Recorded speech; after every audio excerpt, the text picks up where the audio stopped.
And the other one, Jamie, that you brought up was time, like the time of day or time of week that's available to both the clients and you as a mediator and possibly counsel that's involved. Can you talk a little bit about how you sort of end up dealing with the time factor of when you're doing these? Well, currently, my firm is very flexible where I'm at, so they allow me the opportunity to do mediation during my actual working hours, and then the firm would invoice the client, and it would be billed out that way. And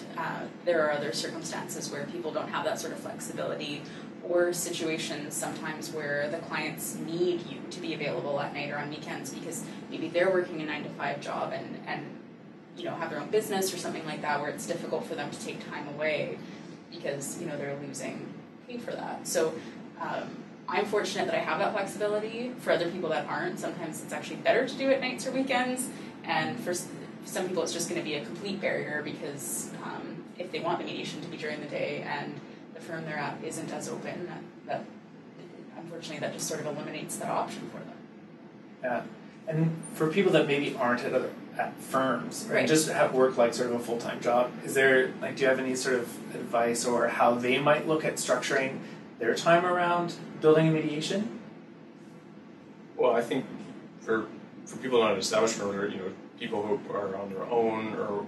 have a different day job and stuff like that and then are mediating outside and stuff like that, it could well be a competitive edge to be marketing yourself as available for weekends and evenings for mediations and really focusing during that time, I imagine, since a lot of other mediators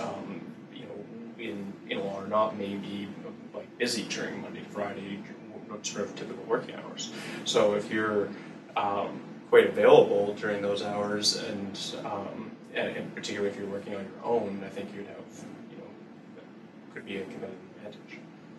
That's a great sort of way to frame it as like the advantage for your firm or for yourself as a mediator. Yeah, absolutely.